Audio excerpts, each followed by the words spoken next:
microscope, and we're looking at this at 1,000 power. And of course, there's an immersion oil on it which allows for the refraction of light so that we can actually seep down into the plasma itself and also into those red blood cells that we really need to look at. Any comments, Ken? Well, what Doctor explained there, we're going to see at the cellular level what's going on. We're going to see the change in the terrain, how we live right now, and then later the doctor will get into explaining what we'll give the young lady to change that terrain. Exactly. Okay, let's do it. All right. All right. Now what Ken is doing, he's cleaning off the finger with a alcohol swab, and then he is taking a lancet and he's preparing it in order to take the capillary sampling of the blood specimen that we need. He's going to place this on the finger, and he's just going to gently prick the finger and then of course express the blood. And we have to be very careful in expressing this blood because we can actually traumatize the blood if it's not done properly. And now what Ken is doing is, without touching the finger but just actually placing the cover slip right against the blood specimen itself, he has generated that sample that we're going to use. Great. Now what he's going to do is putting immersion oil on the top slide. Now that oil does not contact the blood at all. The blood is actually, as a specimen, between two pieces of glass, and now by raising the stage unit of the microscope, he's now placing that immersion oil right into the objective, which is an oil objective. Again, is showing the blood, and let's go over and take a look at the blood and let me explain what we're looking at. We're looking at the red cells, and the red cells in our blood are approximately 7.2 microns in size, and this is the perfect size for that red cell to actually squeeze down and get into the capillary, at which time it breaks open and releases the hemoglobin that of course carries the iron and the oxygen content. When we see aggregation as we are seeing here, which is identified as a phase of rouleau, rouleau, and of course there's a lot of controversy about rouleau as to what you're seeing when you look at it. But in reality, when we see rouleau, we actually know that these red cells, which should be separate from each other, free-flowing through the plasma, as they are linked together in a rouleau formation, we're getting less oxygen at the cell level. And what causes this to stick together is basically phospholipids, which create a sticky substance in the blood that allows these red cells to link together. Well, let me ask you a question then. What we're seeing here with Allie's blood, is this normally what you see? Not normally, because I don't think that you would say any blood that we look at with those who are on the standard American diet and the lifestyle that we live, John, really could be considered normal. Okay. Normal blood would actually be each of these cells, as you're looking at this cell here, for example, all of them should be separate and free-flowing. In this particular cell, we're looking at what we would call a target cell, and this indicates that Allie has got some iron deficiency in her blood. She could very well take a chemistry blood profile, and the chemistry may not show that she's absolutely deficient in iron. This is a true way of identifying iron deficiency, and especially so in ladies. But when we are looking at the white cells, and of course the white cells are part of the first line of immune system defense in our body, we see 6 different white cells in the body, ranging from the poikilocytes to the monocytes through the eosinophils, the basophils, as well as the lymphocytes being the killer cells that we like to see.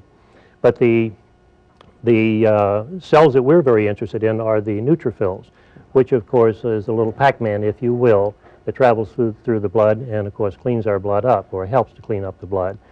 And as we proceed further, you can see in this specimen that there are little small gobbles of fat that are actually bouncing around, and of course that bouncing really comes as a result of their reacting off of the plasma of the blood, which is a positive charge, and the chylous microns are carrying a negative charge.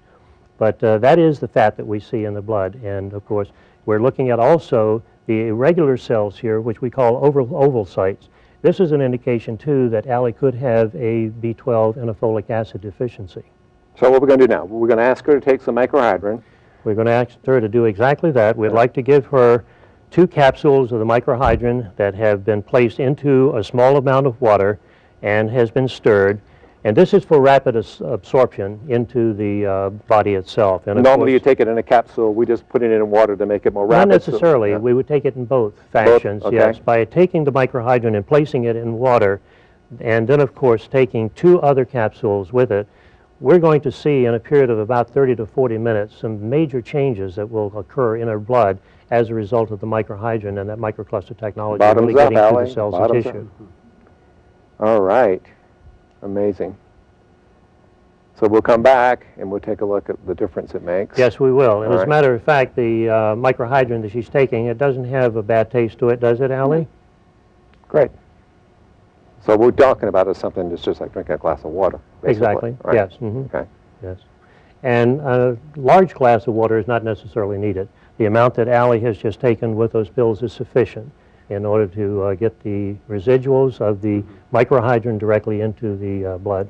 All right, so we'll come back with Ken. Allie, thank you very much. We'll see you in a while. Okay. Dr. Jean, thank you very much. Thank you, sir. All right, we'll take a break. We'll be right back in a sec. Then, Dr. Jean, Allie, we're going to see what's happened to your blood since this little bit, a half an hour ago or so. That's correct. About 40 minutes has passed. Well, it looks pretty incredible to me, but I'm not too sure what I'm looking at. Well, let me explain what we're looking at. If you'll notice, John, the red cells, the rouleau formations that we had with the red cells that were linked together have now been separated. And this is what we see when we are putting the microhydrant into the body. Take a look at the aura that is surrounding each of these cells, the glow, if you will. With the light refracting through it, in the previous specimen that we had, we didn't see as much of that, virtually none. Of course, the condition of the cell hasn't changed as far as the iron deficiency is concerned. That's something else that would have to be addressed.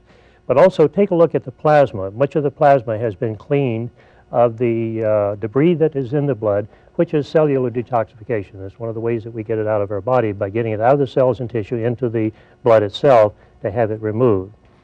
Allie probably has a feeling right now of a little more alertness and probably a little more energy, like you're ready to go back to work? Yes. You really are? Okay. But this is what we can expect. This is why we think that the microhydrant is just such a very special nutritional supplement. Everybody in the world should be on this product for this one reason alone, is to be able to oxygenate the blood by having those cells separated so that they can get into the capillaries and carry their hemoglobin, the oxygen, and the iron compounds and the nutrients down into the cells. No, to be able to show something like this is quite incredible. It is incredible. It's It is really incredible. special.